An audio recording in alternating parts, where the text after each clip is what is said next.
84 के दंगों के समय जब कांग्रेस के नेता नौसंवार चल रहा था और कांग्रेस के नेता क्या कर रहे थे, हुक्म कहां से आ रहे थे, ये आपसे ज्यादा और कौन जानता है भाइयों। तो ये बीजेपी के नेता, हमारे कार्यकर्ता, हमारे सिख भाई परिवारों को बचाने के लिए, मैं उस समय गुजरात में था, एक भी परिवार को तकलीफ नहीं होने दी, एक भी परिवार को शान से जीते हैं भाइयों। हर सुख दुख में हम पंजाब के लोगों के साथ डटकर खड़े रहे हैं। साथियों, कांग्रेस हमेशा से एक क्षेत्र के लोगों को दूसरे से लड़ाती रहती है ताकि उनकी गाड़ी चल जाए। ये कांग्रेस के जो मुख्यमंत्री ने जो कल बयान दिया है और जिस पर ये दिल्ली का परिवार है, उनका मालिक, वो बगल में खड़े रह करके तालियां बजा रहा था, बताइए। और ये पूरे देश ने देखा है। अपने इन बयानों से ये लोग किसका अपमान कर रहे हैं। यहां का कोई ऐसा गांव नहीं होगा, कोई ऐसा गांव नहीं होगा जहां हमारे उत्तर प्रदेश के भाई बहन या हमारे के बिहार के भाई बहन यहां पर मेहनत न करते हो, ऐसा कोई गांव नहीं होगा भाइयों।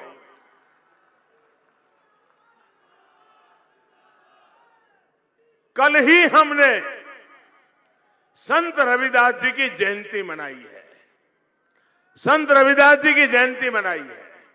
मैं जरा इन नेताओं से पूछना चाहता हूं, आप मुझे बताइए, संत रविदास जी कहां पैदा हुए थे? क्या पंजाब में पैदा हुए थे क्या? संत रविदास जी उत्तर प्रदेश के बनारस में पैदा हुए थे।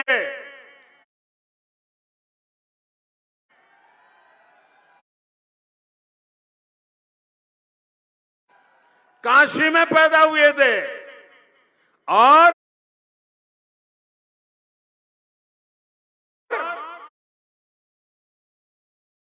आप कहते हो उत्तर प्रदेश के भाइयों को घुसने नहीं दोगे,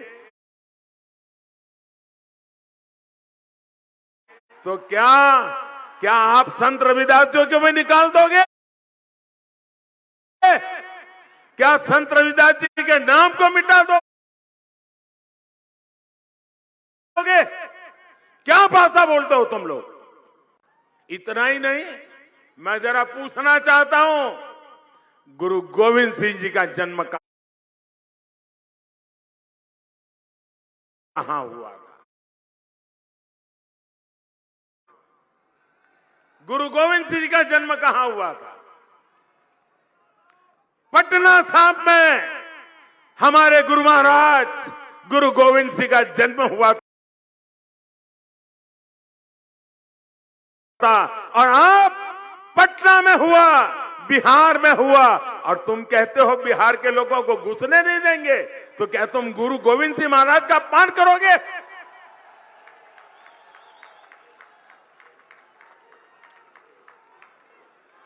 आप गुरु गोविंद सिंह जी का अपमान सहन करोगे क्या? जिस मिट्टी में गुरु गोविंद सिंह जी ने जन्म लिया, उस मिट्टी का अपमान करोगे क्या? जिस मिट्टी में गुरु गोविंद सिंह जी ने जन्म लेकर के हमारी रक्षा की, उस मिट्टी के संतानों को पंजाब में घुसने नहीं देंगे, ये भाषा का प्रयोग करोगे क्या? संत रविदास जी, जिन्होंने समाज का इतना बड़ा कल्याण किया, काशी में पैदा हुए, आज पंजाब के हर घर में संत रविदास जी के प्रति श्रद्धा है। क्या आप उनको भी निकाल दोगे? हम यूपी बिहार के लोगों को घुसने नहीं देंगे। भाइयों बहनों, इस तरह की विभाजनकारी सोच को एक पल के लिए पंजाब में राज करने का अधिकार नहीं है। भाइयों बहनों, हमारा पंजाब सीमावर्ती राज्य है।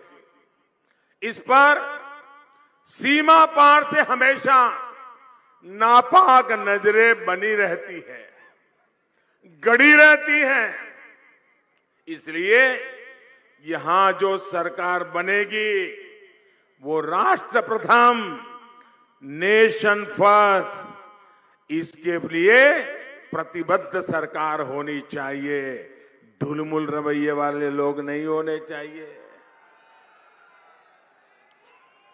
जो लोग भारत को एक राष्ट्र ही नहीं मानते, देश की अखंडता, पंजाब की सुरक्षा, ऐसे लोगों के हाथ में हम सुपुर्द नहीं कर सकते हैं।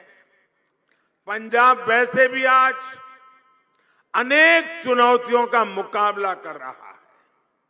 इन चुनौतियों में अब एक समस्या अस्थिरता वाली हमने किसी भी हालत में जोड़नी नहीं है।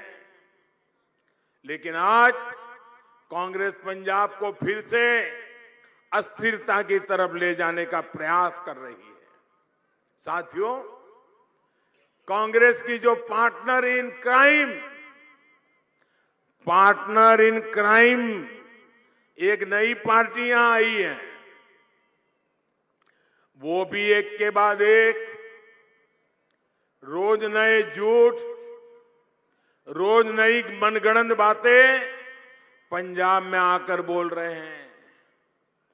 वो लोग जिनकी दिल्ली में सरकार है, आप अगर इनकी सरकार को देखेंगे तो पता चल जाएगा कि ये लोग सिखों को, पंजाबियों को डगर डगर पर कितना अपमानित करते हैं।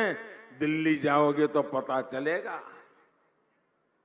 आज पंजाब में आकर सिखों को झूठ बोलने वाले इन लोगों ने दिल्ली में एक भी सिख को न मंत्री बनाया है। इतना ही नहीं, ये पंजाब को नशा मुक्त करने की बात करते हैं, लेकिन दिल्ली में हर स्कूल कॉलेज के बगल में शराब के ठेके खोल करके बैठ गए भाइयों। ये कैसे झूठ बोलने में महारथी है और हर पर आराम से झूठ बोलना, आराम से पलट जाना, कोई परवाह ही नहीं। दिल्ली में प्रदूषण बढ़ता है तो ये पंजाब के किसानों को गाली देते हैं। दिल्ली की हवा खराब हो गई, आपने देखा होगा, ये सब अवेलेबल है कि मैं कह नहीं रहा हूं।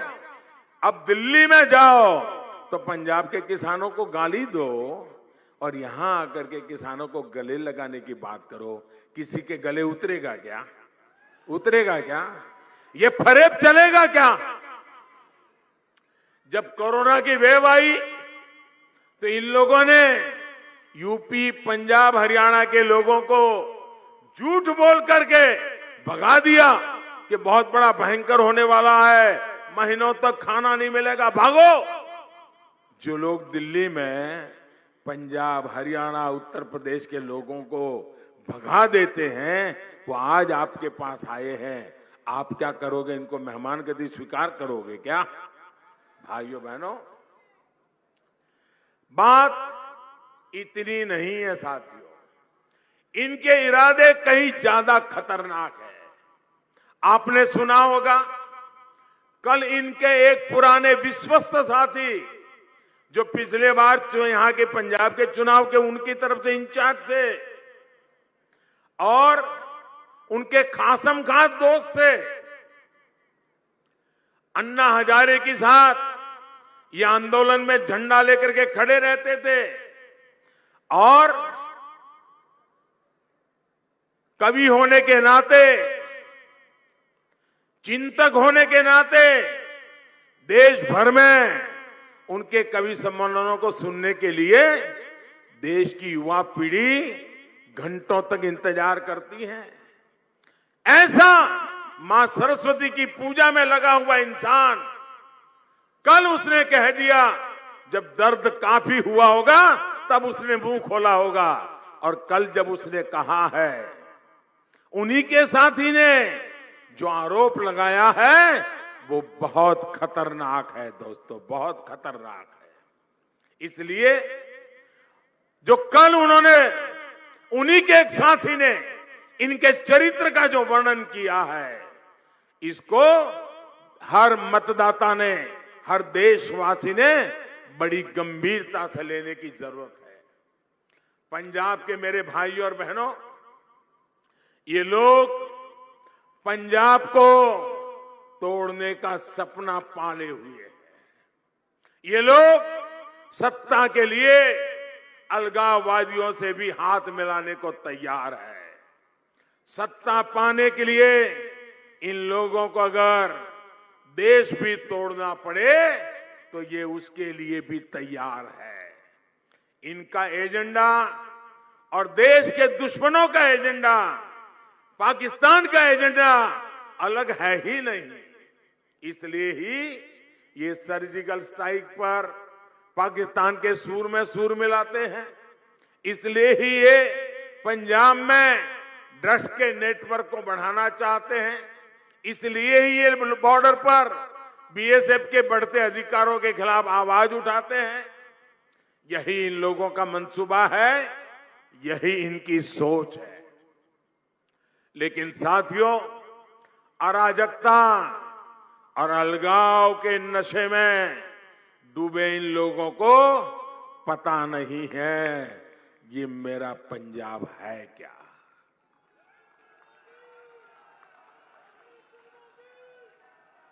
ये मेरे पंजाब ने कितने घाव झेले हैं, लेकिन इस देश के लिए मरने मिटने में कोई आगे रहा है तो मेरा पंजाब रहा है भाइयों। पंजाब उन गुरुओं, उन शहीदों की भूमि है जिन्होंने देश के लिए अपने प्राण न्योछावर कर दिए थे। ये पंजाब और ये भारत किसी की साजिशों से टूटने वाला नहीं है। हर भारतीय ऐसी ताकतों के सामने पूरी ताकत से खड़ा है। भाइयों और बहनों, ये सामान्य चुनाव नहीं है। ये पंजाब के वर्तमान के लिए, पंजाब के भविष्य के लिए बहुत महत्वपूर्ण चुनाव है। अब बीच में 2-3 दिन ही बचे हैं। 20 तारीख को पंजाब के लोगों को इनके अपराधों का हिसाब करना है। करोगे? चुन चुन के हिसाब करोगे? पल पल का हिसाब करोगे? 20 तारीख को पंजाब के लोगों को भाजपा के लिए, एनडीए के लिए, नवा पंजाब के लिए पुरजोश भारी मात्रा में, ज्यादा से ज्यादा संख्या में वोट करना है। वोट करोगे ना? करोगे ना? ऐसा तो नहीं होगा ना कि इस सभा के बाद अरे भाई सभा बड़ी जबरदस्त हो गई, रैली बड़ी जबरदस्त हो गई, चलो आज सो जाते हैं। ऐसा नहीं करोगे ना? ऐसा नहीं करोगे ना? घर घर जाओगे, एक एक मतदाता को मिलोगे, देश की बात बताओगे, पंजाब के उज्जवल भविष्य की बात बताओगे, यहां के नौजवानों के कल्याण की बात बताओगे, यहां की माताओं बहनों की भलाई की बात बताओगे, लोगों को मतदान के लिए तैयार करोगे, कमल पे वोट डलवाओगे, एनडीए के साथियों को वोट डलवाओगे। भाइयों बहनों, मैं विशेषकर से मैं उन नौजवानों से भी आग्रह करना चाहता हूं जो जीवन में पहली बार वोट देने के लिए जाने वाले हैं, जो फर्स्ट टाइम वोटर्स हैं। ये फर्स्ट टाइम वोटर आपके जिंदगी का एक महत्वपूर्ण अवसर है। जब आप वोट डालने जा रहे हैं, मतलब आप अब पंजाब का भविष्य तय करने के एक निर्णय के भागीदार बन रहे हैं। ये बहुत महत्वपूर्ण अवसर आपको मिला है। मैं फर्स्ट टाइम वोटर से कहना चाहता हूं, आप गर्व के साथ वोट करने जाइए और याद रखिए आज का दिन जीवन में कि आपने पहले वोट से ही पंजाब की शकल सूरत बदलने का काम किया था और आपने पंजाब को बनाने में भागीदारी दी थी। आज मैं हमारे अबोहर के लोगों से भी एक विशेष आग्रह करूंगा। मैं जब यहां मंच पे बैठा था तो जब मैं यहां काम करता था, सारे पुराने परिवार सबको मैं देख रहा हूं, दूर से हाथ उठा करके नमस्ते कर रहा हूं। आप सबके बीच में लंबे अरसे तक काम करने का मुझे मौका मिला है, लेकिन आपसे अबोहर के मेरे साथियों को मैं एक विशेष जिम्मेवारी देना चाहता हूं। मुझे बताया गया कि हमारे उम्मीदवार को कोरोना के कारण अब बाहर निकलना मुश्किल हो गया है, तो अभी 2-3 दिन आप ही को, हर यहां का नागरिक ही उम्मीदवार है। अब हमारे उम्मीदवार कोरोना के कारण ना आ पाए, हर व्यक्ति हमारा उम्मीदवार है, हर कार्यकर्ता हमारा उम्मीदवार है। हमें मिलकर के अबोहर में 2-4 दिन उनको थोड़ा रेस्ट करना पड़ेगा, आइसोलेशन में रहना पड़ेगा। उस काम को हम निभाएंगे क्या? एक एक कार्यकर्ता इस बात को निभाएगा। देख के हम मिलकर चलेंगे। एनडीए के हमारे साथी श्रीमान ढींडसा साहब, कैप्टन साहब, हम सब मिलकर के पंजाब के सपनों को पूरा करने में कोई कमी नहीं रहेगी।